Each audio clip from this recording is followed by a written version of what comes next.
My speech is about Charles Matthias Gady. Our school is named after him. I thought he was a hero, so I researched him. He is no hero. He said that blacks, Jews, and gay people were like apes. He thought that Chinese, Japanese, and Mexicans were lower races. He said that they were responsible for crimes and mental illnesses. Here we are. All right, for sure. Yes, y'all. What's going on, world? This is your man, Buddy Ramy. It's your boy Droc the mic. Keep you laughing all night. Yes, y'all. We are back at it with another episode of the FunnyBidness podcast. Now, before we get this show started, man, we want to give a big shout out to our sponsors. Hey, give it up for the popcorn lady one time. You dig what I'm saying? If y'all are addicted to shit, this is better than Coke right here, man. I'm trying to tell you, man. She's selling it by the pound. Yeah. Let me tell you something. Everything is, this is all, this is what a hustler is. You know what I'm saying? Even though she ain't selling drugs, she's selling good shit. This shit is good for you. No popcorn. No CBD, no weed in it. I wish she went back to it because we do miss the weed. I like to get high while I eat my shit. But, we ain't going to talk about that. But, shout out to the popcorn lady for promoting this. Diabetes in the being bag, a sponsor baby. of the show. For sure. Yes, and also shout out to our other sponsor, Simbi Taxes. You dig what I'm saying, man? So you know what it is. It's tax season right now. So if you need your taxes done, click the link right there. Holla at Simbi Taxes. Because you know what they say, D-Rock? If you don't do your taxes, you're going to jail. Damn right, y'all. Did you know that? I've heard that. That's what I'm saying. You That's gotta Wesley. know, man. That's Wesley. He knows Don't this go shit to like jail. that for sure. Oh yeah, also be sure to like and subscribe to our YouTube page. Follow us on all of our social media at FunnyBidness. And please go and subscribe to our Patreon page at FunnyBidness as well, y'all. That's right. Make sure you leave a comment at the bottom. And if you like something that we say in the video, go ahead and cut the clip, post it on your page, and tag us in it so we can post it on ours. That's right. Hey, yeah, now without further ado, hey, D-Rock, ready to get this episode started? Let's get it going. All right, let's get it cracking, man. So without further ado, we'll let our special guest introduce himself. Hey, what's up, everybody? My name is Matthew Gilliam. Well, that's on paper. My friends call me Matt. And I am a local Sacramento area filmmaker and a executive on board of directors of Access Sacramento. I'm also a former Sacramento Metropolitan Arts Commissioner and a graduate of San Francisco State University's prestigious film studies program. My man has accomplished this shit. For sure. Hell yeah. Usually motherfuckers come over and say, I do this, and then that's Yeah, it. it's the basic shit. So he gave us the whole breakdown. He pulled a ball out the pocket. I got it. I can sell it. Access Sacramento. So what's Access Sacramento? What's that about? Well, Access Sacramento, what that is a community-based television station, and so it's kind of like KVIE, but probably like a little brother to KVIE. And so what it is a television station that broadcasts to cable, so it also live streams, and it also has a radio station platform there as well. We hold a yearly filmmaking competition called A Place Called Sacramento, and Buddy is a veteran of that. I'm a veteran of that. And so we are, we like to call ourselves the last standing free speech platform in Sacramento. We need that. We need that. And so you just got appointed to, what'd you say appointed to? Well, just recently it's fallen onto my shoulders to be chairman of the board of directors of Access Sacramento. Hey, give it up for that one. Yeah, so Access Sacramento is a nonprofit organization, and it is ran by a board of directors, so I'm on that board of directors. We're not employees of the company, we're just kind of executives from the community that come together and volunteer time to help guide where the future of Access Sacramento is going to be. The company is actually ran right now by our executive director, Donna Giroux, and she's doing a fantastic job administrating the station on the television side and on the radio side. Okay, cool. So what are your goals and things that you want to achieve being on the board? Well, again, we're that final platform for free speech. So, a lot of the television stations and a lot of programming out there has now been taken over or has actually always been controlled by like corporate interests. So if you're watching the news or something like that, for example, and then you see a Cheerios commercial come on, then you can probably count on your mind that the news is not going to say anything bad about Cheerios, right? Or about the manufacturer of Cheerios, because Cheerios is the one that's paying their their bills and stuff, because you see it right there on their commercial. So Access Sacramento is a publicly funded entity, which means that we don't have a corporate sponsorship or any interest in our programming. So a lot of our programming is there for, coming from a free speech, unedited place. And so what I want to do on the board of directors is to preserve that platform. Because, like I said, newspapers, magazines, television show, all that stuff is corporate funded. So those things are pretty much always going to have those corporate interests in mind. So we want to keep Access Sacramento alive and other free speech platforms alive so that people can always have that venue, that place where they can come and they can speak their minds and they can speak their truths without worrying about, corporate interests and that kind of stuff. Okay. Cool. Okay. Now let's go back a bit. Now, where are you originally from, and what got you into doing maybe filmmaking and all that? Well, I love that question because I'm originally from Gary, Indiana. So Deion Taylor, home of Deion Taylor. Yeah. So the homeboy Deion Taylor, and there's actually a couple of other. And Sean Grady. What the fuck? And Sean Grady. Sean Grady. Yeah. So there's some folks out here from Gary. You know what I'm saying, in Sacramento. But long story short, I came out here in the mid '80s. And so I've been out here since then. So I'm now a Californian. I'm a Sacramentan. You know what I'm saying? But what got me started interested in film is an interesting story because in high school I was in a political science class, right? And you know how sometimes in the class they'll break you down for a project that's going to last for the whole semester, right? So they broke our class down into two halves, and in this political science class, and what we were going to do is run a political campaign. Each half of the class was going to run a political campaign with a candidate, and by the end of the semester, everybody was going to vote on who they wanted that candidate to be. So naturally, I got chosen to be one of the candidates, right? And there was another cat on the other side of the room that was chosen to be the other candidate, right? And so I guess he happened to be Caucasian and whatnot, so I guess I was, sort of representing the minorities in the class or the liberal view or whatever like that, and then Cat Daddy was, representing more the conservative views, and that's how the campaigns kind of played out. But anyway, so one of the assignments that we came in one day, it was to create a commercial, like a political campaign commercial and stuff. And so me and my team, we went out and we created this real kind of funny, comedic, you know what I'm saying, real colorful, explosive commercial and whatnot. And then our competitor really created a very, just a vanilla commercial, you know what I'm saying? Not funny, not anything like that. So anyways, long story short, when it came to presenting those commercials to the class, our commercial was met with thunderous applause, with laughs, with, you know what I'm saying, with a lot of feedback and that kind of stuff. And so from that moment, I kind of realized, damn, like there's power in like filmmaking or like, the media, like, you know what I'm saying, like creating these things and then presenting them because it was something that was larger than what we really were. If that made sense. No, you know what I'm saying? Yeah. Yeah, so anyways, long story short, by the end of the semester, we lost that campaign. We did lose it there, you know what I mean? All that good thunderous clapping. Right. That's stuff. Okay. So, so some of our classmates that voted felt like maybe we were funny and entertaining, but maybe we didn't, take it serious and tackle the issues and that kind of stuff. So, I took that with a grain of salt. But what I did definitely take away from that was like the power of filmmaking and video and that kind of stuff. And me and my boys had a blast making it. So I was like, you know what? I don't want to stop doing that. I want to continue doing that. And so when I graduated from high school, I kind of studied locally a little bit, and I couldn't find a film program locally. So I kind of went to junior college, and I attended Sac State for a little bit. But I finally found a film program at San Francisco State. And so I enrolled in that program and started there. It was 1997. Yeah, so I'm giving away dates and whatnot. And by 2001, I was done with all my primary filmmaking classes.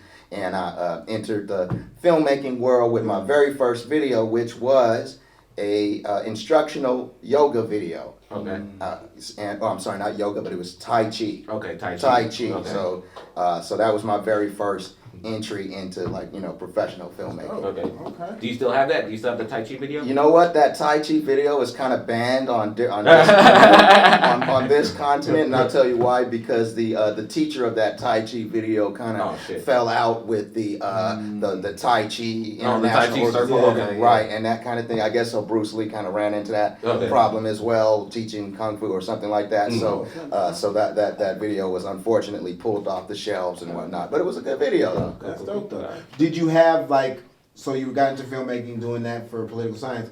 Were there any filmmakers growing up you were watching like, yo, I really like how this dude does his stuff? Well, you know what? I mean, of course there was Spike Lee. Like when I was coming up, there wasn't a lot of black filmmakers and there wasn't a lot of filmmakers of color. Now it's a different thing. True. You know what I'm saying? So when I came up, I liked Ridley Scott. I liked Blade Runner. I liked Star Wars. I liked stuff that was like very technical and very science fiction oriented and stuff. And so it's funny though that you asked that, because when I arrived at film school, everybody was like, "Oh, so you're going to be the next Spike Lee, right? You're going to be the next Spike Lee." And I'm like, "No. I'm here for the same thing you're here for. Yeah, exactly. I'm here to make I'm here to be the first bat." There you go. There you go. Right. So you know, so that's what's up. For sure, man. So what other projects have you worked on out here in the Sacramento area, short films and things like that? Well, I've worked on some short films for the place called Sacramento, filmmaking competition, and one that's very notable that I had a lot of fun was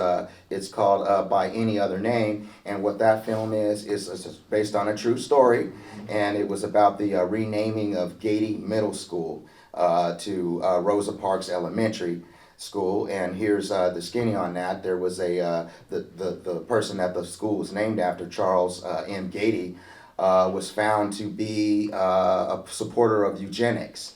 And what eugenics is kind of like scientific racism. Okay. So eugenics says, like, black people are closer to apes and gorillas than white people are on the evolutionary scale and that kind of thing. Or Aryan people are superior to Asian people or to Mexican people and that kind of stuff. And so Charles Gady was a successful entrepreneur here in the Sacramento area, and he did give money to fund the founding of Sac State, and he gave money to schools, and he gave money to a lot of things, a lot of philanthropic goals. He gave away money. You know what I'm saying? So he was looked at as a good person in the community. But anyways, so the story goes, in the early 2000s, a young lady was asked to do a book report on him, that was attending Gady Middle School, and in her research she found out that he was associated with these kind of racist things and giving money to the Nazis and giving, that kind of stuff. So her and some teachers there set out on a mission to get the name of the school changed. And ultimately they were successful in doing that, and the school name was changed from Charles Gady to Rosa Park Elementary School. So for our place called Sacramento Film Festival, we made a short film adaptation of that story, telling that story and how it unfolded and that kind of thing. And so that film was actually picked up by several schools in the school district, and they wanted to go ahead and show that for some of the students around. Cool. I was gonna say, how was the reaction at the Crest Theater after people saw the movie? It was kind of, in my opinion, it was a sort of an explosive reaction. I mean, there was a little bit of a disconnect, because we actually ended up having problems with our editor, and this is kind of an inside story. And she kind of disagreed with the fact that the film was based on a true story. She thought that our story went a little bit further away from the truth than it should have. And because of the nature of when we needed to turn that film in, when it needed to be finalized, we didn't get to put based on a true story in the title. Oh, so people are just thinking that, So people at the premiere, although they liked it, they thought, oh well, that's a nice made up story. You know what I'm saying? So but subsequent versions of that film now contain based on a true story. Okay. So we're happy for that. Yeah. Cool. That's something I know. Can you talk a little bit about like how important it is from the filmmaking standpoint, like just being able to collaborate, like I said, being cohesive? Because like how you say, things like that, like it would, because like I say, you're working as a team and stuff like that. Everybody has their own vision of how this one movie is supposed to come out and stuff like that. You just speak a little bit about the importance of teamwork and collaborating on a movie to get it done? Yeah, well, that it is a team. It is a team sport. Filmmaking, or it's a team function. So it's almost like the who's the GOAT of basketball debate. You know what I'm saying? Like, basketball is a team sport, right? So one of my favorite players, Tim Duncan, was a team. Team player. Yeah, so we don't have to get bitches. And so Tim Duncan, he may not have went out and scored 50 a night, but he scored as many as he needed to in order for his team to win. Yeah. Right. So so there's different ways to approach it, but at the end of the day, it is a team sport. So one of the things you have to accomplish as a director is to get that synergy going. In other words, everybody has to buy into this, idea and to the concept, and then everybody will kind of become on a singular mind. Yeah. This is when things are working well together. Sometimes you'll have that outlier person who's sort of the, anti person, on the team and stuff like that. And so in the case of our short film, we didn't have enough time to switch that person out or to even reprimand that person or do anything like that, because part of the competition is timing, is getting it done in time and stuff like that. But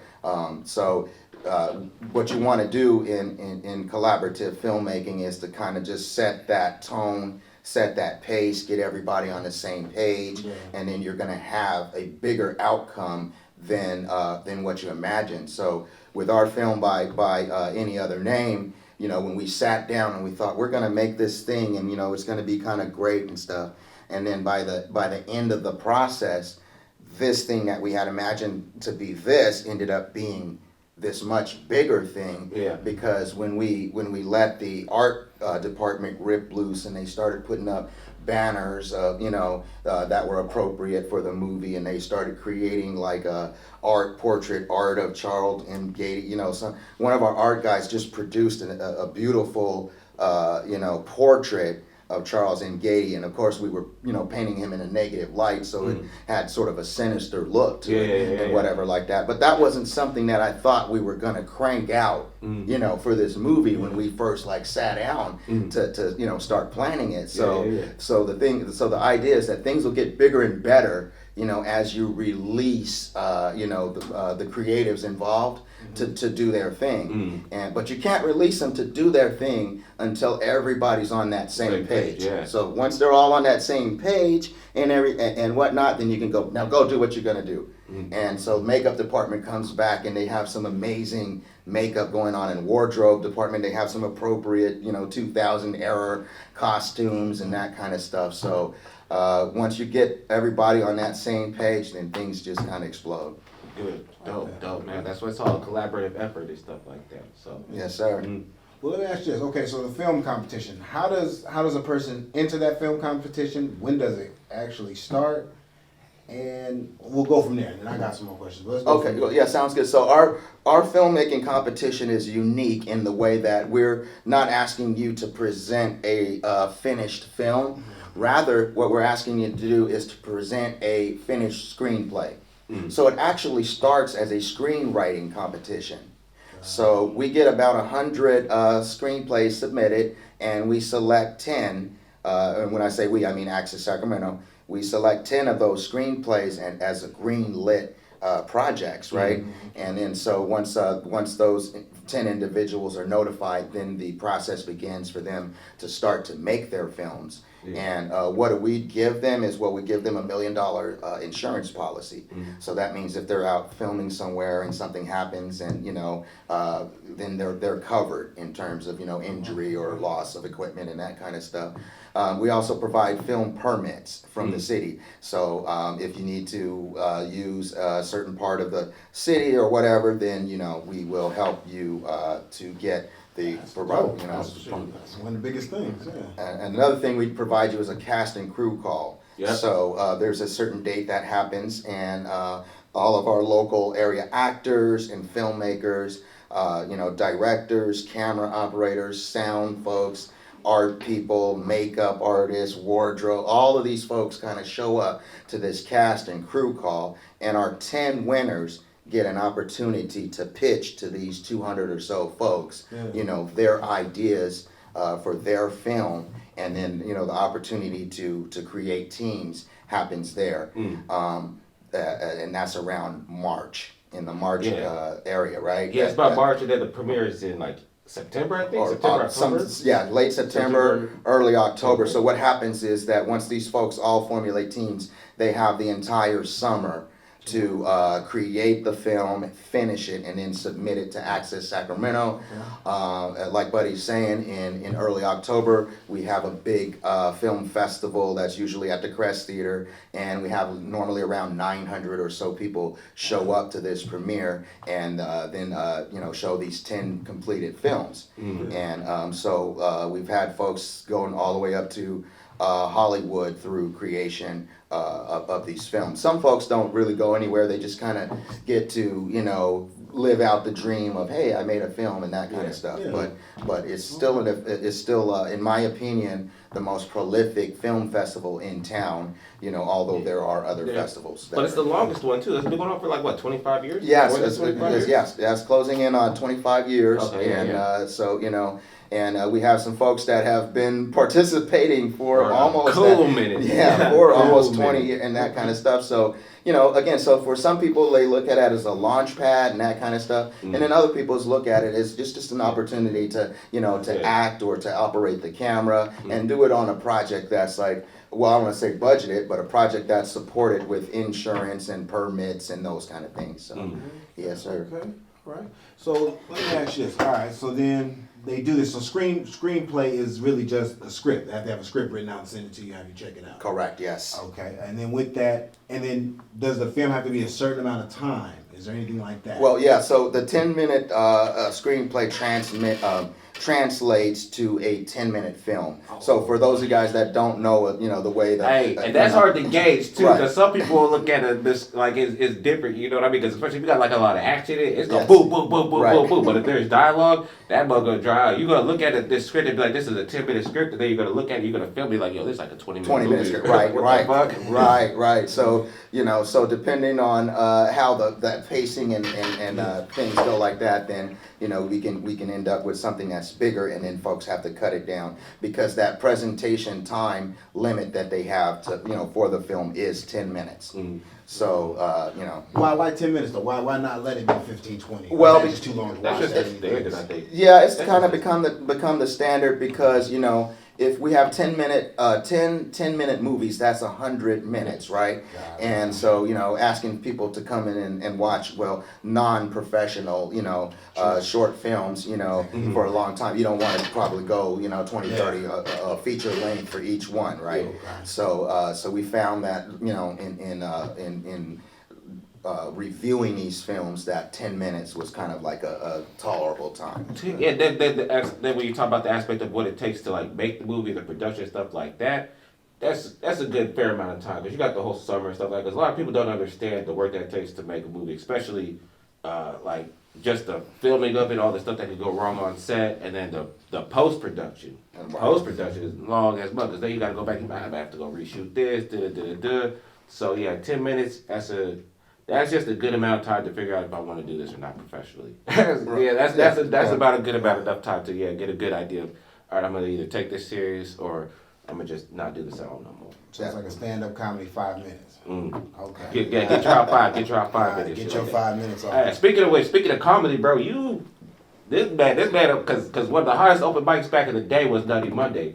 That's right. And you was there doing like filming and stuff like that. So. Well, yeah, there's a story behind that too, and this is when I was actually in film school, I knew a guy named Kim Johnson, and I just didn't know him. He was my roommate, and so he was also kind of a film major and that kind of thing, and so we hung out in film school, and one of the folks that I happened to meet during that time was Tristan Johnson, who's Tristan, part of the FunnyBidness family, right? Tristan Johnson, man. That's what's up. So Tris is like my brother, you know what I'm saying? Because I met him when he was 14, and he was coming out to. I was at that time like doing rapping and MCing and that kind of stuff, believe it or not.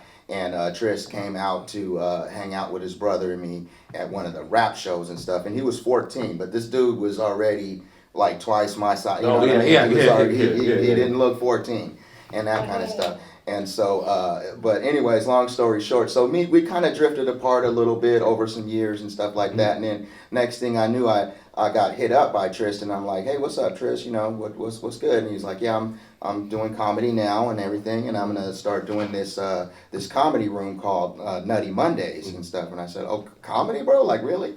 Because I knew him as a rapper too. I don't know if you guys knew, but I remember hearing about that. Yeah, he used to rap and do that kind of thing as well. So so when he said, I flipped to comedy, I'm like, okay, this is you're trying something different, right? And but it turned out, he's really one of the top folks around now. So there's no question on his skill level. But he asked me to come out and start shooting a little bit of video at Nutty Mondays and that kind of stuff.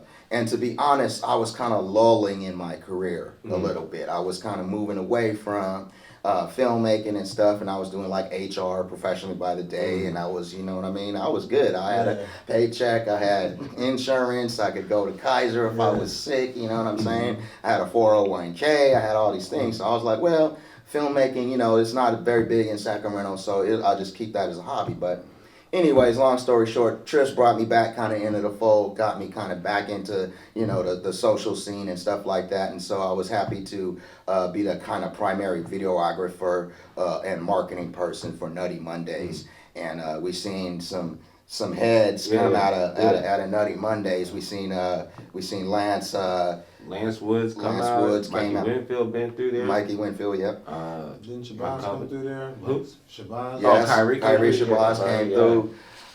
Rico the Great came through. Regina Givens came through. Even I think some of the Hassan.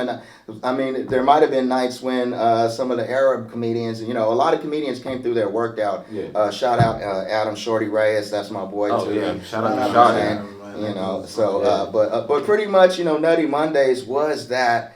At least in my opinion, it was that kind of renaissance. Think group or organization or coming together that really inspired a lot of comedians in Sacramento, Northern California area to kind of take it to the next level and stuff like that. And so we spun off some skits and some other short film projects, like Rent a Ninja and a couple of other short comedy films that before TikTok and before the prevalence of a lot of video, we had a presence on YouTube with some of those skits. Okay. Is there ever a plan to maybe do like I recently seen they did a documentary on Fat Mondays in LA and how they had this thing they did with all the comedians coming up. Is that something that you're interested in doing with your company, like making a documentary of Nutty Mondays? Well, absolutely, yeah, because we have the original foot, and this was 10 years ago, right? Nutty Mondays was 10 or plus years ago, and so we have original footage of them. Now preceded whatever kind of camera. It's on DV tapes. That's perfect. That's what we need. That's what Some we of need. that stuff might even be on VHS. I don't know. You know what I mean? But we literally have that archival footage, and we can literally tell that story. And now with cats like Mikey Winfield having a success on America Got Talent, and Rico was at the Apollo. out at the Apollo. Kyrie out here you know on what I'm Jimmy saying? Fallon. Yeah, it's wild. Regina Givens, shout out. Regina, shout out to Regina too. Millions of views on her her TikTok little Yeah. skits and that kind of stuff. So and Lance, as Mr. well. Sacramento. He's everywhere. Yeah, he's Shout out to hangs all with the of them. Kings and does goose off with them and that kind of stuff. So shout out to my brother Tris as well, doing his thing. You know what I'm saying? He's actually became kind of a source for flyers and for many videos and stuff like that. So we did some training on video and stuff like that. So I'm proud of him for taking the torch and moving it forward on the video end and stuff like that. So to answer the question, yeah, absolutely. We definitely would love to start putting together something that would tell the story of Sacramento comedians, starting with Nutty Mondays. Definitely. Yeah. That'd be We good. need that, yeah. Take from Nutty Mondays to Touch of Class to Cornerstone at Friday night, for sure. We gonna be up Yeah, there. make sure you pull up Cornerstone Friday night, every Friday, 8 o'clock. For sure. That's what's up. And I also want to share another project though that we're currently working on, and it kind of lines up with this history of comedy and Nutty Mondays, and that is the history of Sacramento hip hop. documentary that we're working on. So I'm a partner right now, or Gilliam Media Production is partnered right now with Conscious Vibes Promotions, and Conscious Vibes is a organization that's been around for 30 years, and they've been bringing hip hop acts to Sacramento for that long. And so they've brought some folks like KRS-One, they like Lauryn Hill, and some other like major artists back in the day to Sacramento when Sacramento was kind of that cow town, that, you know, cowbell town, stuff like that. And so they attracted major artists to come out here to Sacramento and do shows. And they just recently had their 30th anniversary celebration,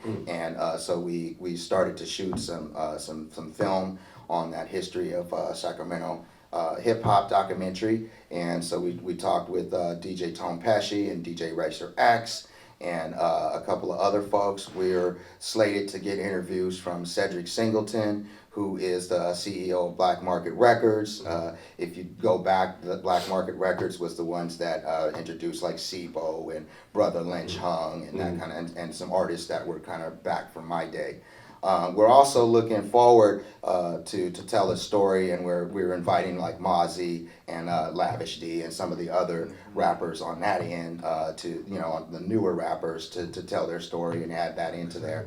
And we're looking at also a hip hop versus a rap element too. So what that means is that there's like hip hop artists that never cut a record, never put anything on wax, don't have a CD, but they've done hundreds of shows in Sacramento and stuff. For example, Phil Harmonic, shout out to Phil Harmonic. Yeah. You know what I'm saying? He's out there kind of running things with his male Alicia Key. You know, he literally plays the keyboard and raps at the side. I can't even chew on do that thing at the same time. You know what I mean? So he's really flexing some skills and stuff like that. So we're really excited about getting this history of Sacramento hip hop documentary done. And we got some big participants lined up for it, and so we're hoping that we could get this thing done and released sometime before the end of this year, 2023. Nice, man. We're going to take this time right now. Remember, y'all, to subscribe to our YouTube page. Follow us all of our social media at FunnyBidness. And go on ahead and subscribe to our Patreon page. That is also FunnyBidness and shit like that. So, yep. That's where all the exclusive stuff happen, where, you know what I'm saying, where you really can't get everything. Because we give game on here.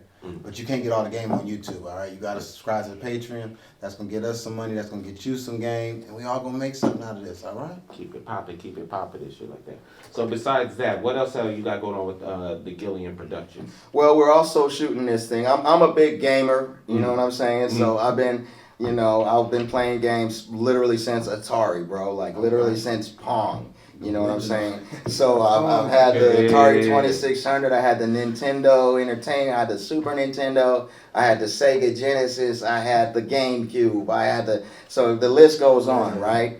And I don't have a lot of time to game as much as I used to, you know what I mean, and stuff like that. But I'll still hop on, you know, probably I'll hop on a little Halo. I might hop on a little Call of Duty. I might hop on 2K23 if anybody wants to, you know, come and see me. We get down the names gonna be all up in there. For anybody want to get that work. Xbox, what you rocking? What system you rocking with? Right now I'm going with the Xbox Series X. I wanted to get the horsepower and that kind of stuff. You know, I did mess around with the PS5, that exclusive Spider-Man, that Miles Morales. You know what I'm saying? That was dope. That was diverse. I like Sony for, you know what I'm saying, stepping it up and really showing cultural things. And when you see Miles Morales' character move, on the game, it's different than the Peter Parker. You know what I'm saying? It's a got that swag it's a soul they had to move, right? Yeah. We've been suing them if they put a black dude with no swag. That right? I'll play that. So we're doing this video game show called GPU The Show, and that's Game Players United. And so what we're doing is we're trying to put together like an encampment of gamers starting in Sacramento, Game Players United. So we're diverse. We're not saying no to the inviting anybody to the club. Everybody's welcome to participate in Game Players United. And so we're putting together this magazine style show where we review games that are brand new. We play games that are retro, that are from back in the day and stuff like that. And we review like hardware, new controllers, We have folks come on doing cosplay and stuff. Sometimes the ladies and the guys like to dress up like the video game characters and that kind of stuff. And we go to locations where they sell games, and we got some partnership with Coin Op right now and One Up Retro and some of the other organizations around town, and trying to bring that together. We're also involved in esports, and so if you guys don't know what that is, that's the professional playing of video games for a living. So there are folks that have got $1 million contracts just to play video games. If you go to Sac State right now, there is an esports team. There are people that have a full ride scholarship to go to college based on. Let me ask you this now since you said that. Let me ask you this. What do you think of gaming now compared to back when we were kids? Did you ever think it would get to a point where people can go to school and get paid, let alone just play games and just make Bro, I'm gonna tell you what. No, I didn't, because if I did think that, then I would be doing it. I would have never. You know what I'm saying? Because my mom and they were get out the game. Get out the game. Ain't no future for that. And I'm like, well, what about the $1 million contract that Ninja just signed, Mom? Come on now. That kind of thing. So if I had known that was going to be the future of games, then I might have stuck in it. You know what I'm saying? Exactly. Like harder. You know what I mean? Yeah, I got a partner that's 35. He's still trying. He's still trying. I'm gonna get in the gaming. I'm like, bro, you about to get arthritis, buddy. You're too old to kind of play this right now. Get a 9 to 5. Some people gotta let go of their dreams. That's all I'm saying.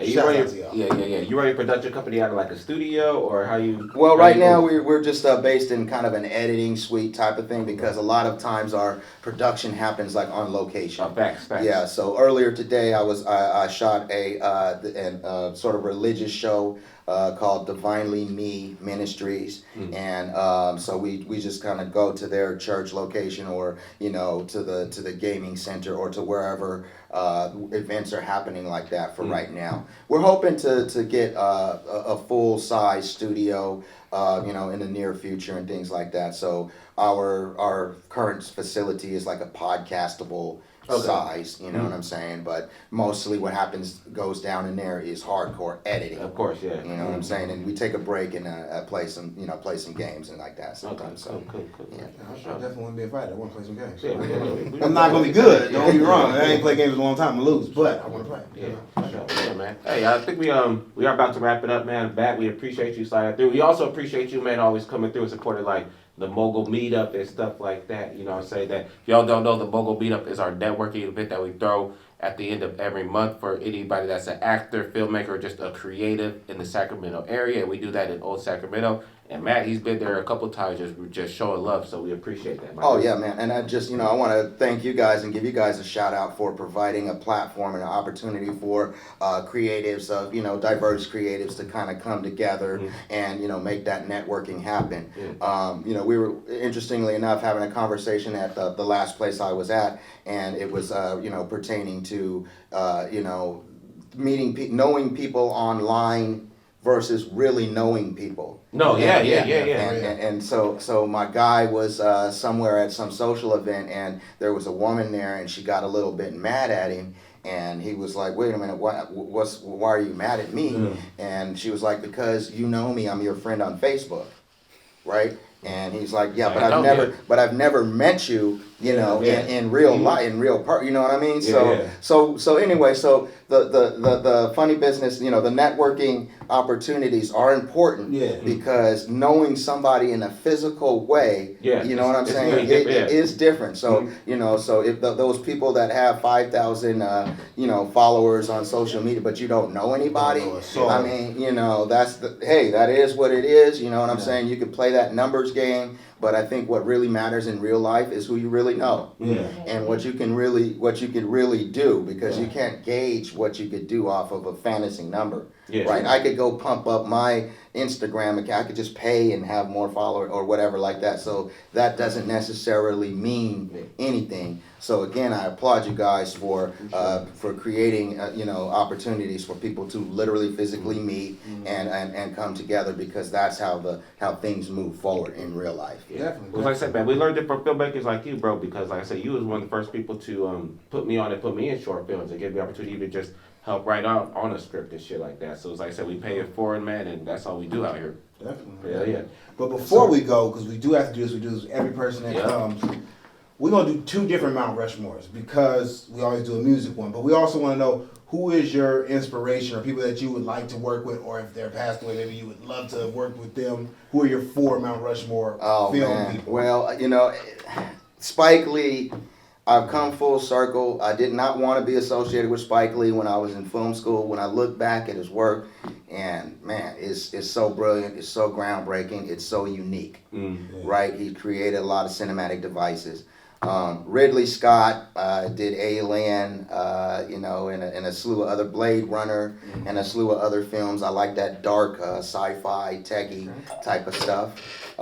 Christopher Nolan is a prolific director right now, and he's done too many films to name. Dunkirk is one of his latest films. And then I'm gonna finish up with Ice Cube. Oh, nice. And because Ice Cube made a successful transition from being not just a rapper, but right? from being one of the most dangerous groups in the world, right? Fuck the police, these niggas with attitude. To Are We There Yet? And it made money. And it made money. And it became a franchise. They had a sequel. They had a whole TV series based off of that. So shout out Cube, man. You just within this lifetime, man, you really made an example of, you know, the range that you know, a person of color could have, right? Because it was ridiculous when Friday or his first films, you know, were kind of coming out, and it's like,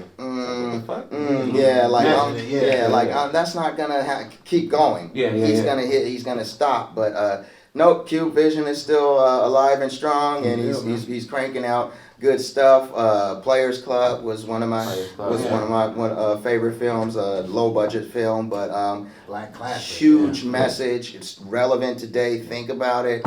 You know what I'm saying? And he broke a lot of comedians. He broke a lot of comedians' career. You talk about from Chris Tucker, Jamie Foxx, Players Club, Mike Epps. That's also a shout out and R.I.P. to a legend, John Singleton. John Singleton was the guy that realized he was in the hood filming stuff back when he was a young dude. People thought he was weird. And to come out now and, you know, passed away, but you know, at the time he was making a lot of hit films. That's huge, man. That's something I'll never forget. I always remember him. Yeah. So that's sort of a Rushmore, and shout out for John Singleton, definitely. I think he might have threw hands with Tupac, or was that the? That was a Hughes brother. Oh, okay. That was a Hughes brother. Okay. Yeah, sometimes you got to throw hands with people. Actually, my college thesis report was on like John Singleton, I think, or something I had to do for film. Like my final report was on. Is that right? Yeah. So here's a prolific filmmaker, Baby Boy. Shout out Tyrese Gibson. That was like my first crush. Yvette was like my first crush ever. And Charlie. That she was got slapped. I was ready to fight. Cuba Gooding Jr.'s brother Omar. Did you hear all like the behind the scenes and that shit? Like even like because Omar and Big Ray's actually got into a fight. Oh, did they? While they was doing the table reads and shit like that. John Steele's like you. Like when you're on, like you're in character. You're in character 24/7 shit, and they just clash the egos. The bumpers and start swinging. He's like, "This is brilliant. This is gonna be a great fucking movie." I tell you right now, I ain't fighting no Fit Reigns. Hey, they was butt naked fighting with that dick swinging. Listen, brother. Hey, we won today, brother. We fight tomorrow. Right? Put the pants on.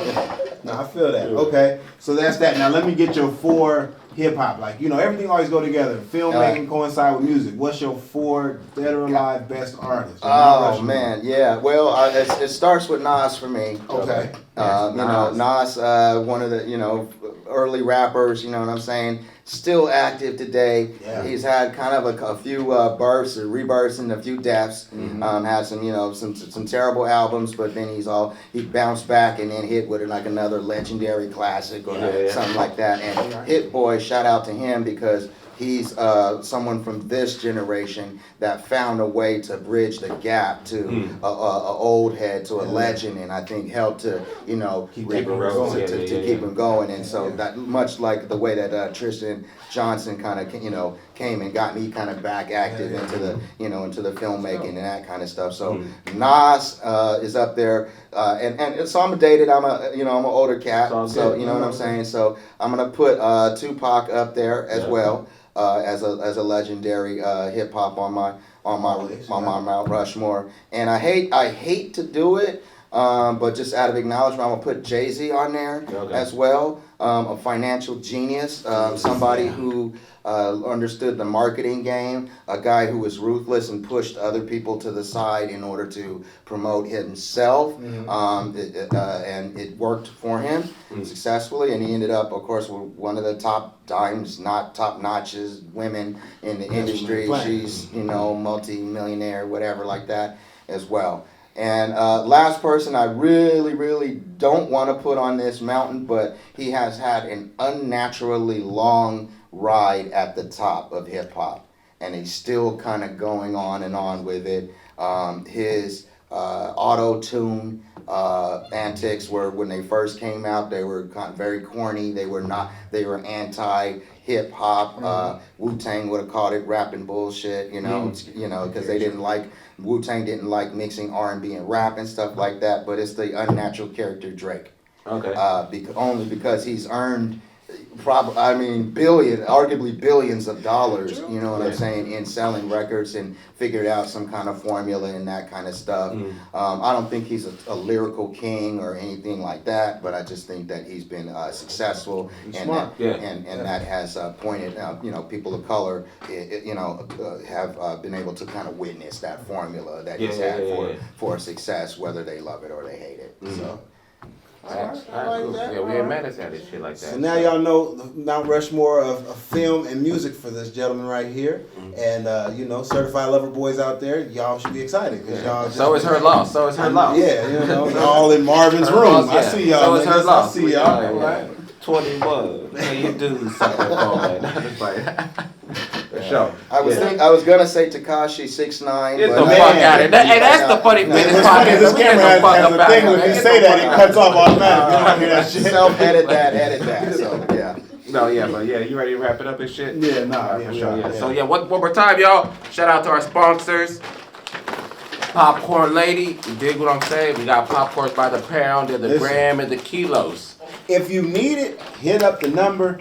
Get in real close on, hit that number up. If you can't get in touch with her, hit us up. We'll get you in touch with her. Yeah, there's probably gonna be something right here. Yeah, I'm selling it too. It is making money. Hit me. We got a Popcorn Lady and a Popcorn Lady 2. We got a DJ selling it. We sell it on every corner of Watt Avenue. It ain't assistant shit. Producer back there, she's selling it. Everybody's selling this shit, man. Get it, all right? And after that, get yourself your taxes done with Simbi Taxes. All right. And go to jail with a pack. You know what I'm saying? They're going to want it in jail too. Shit. For sure. Anything else, man? Oh, yeah. Give me your social media handles. All right. I am Sactowndirector on Instagram. I am at Guilliam Film on Twitter. And I am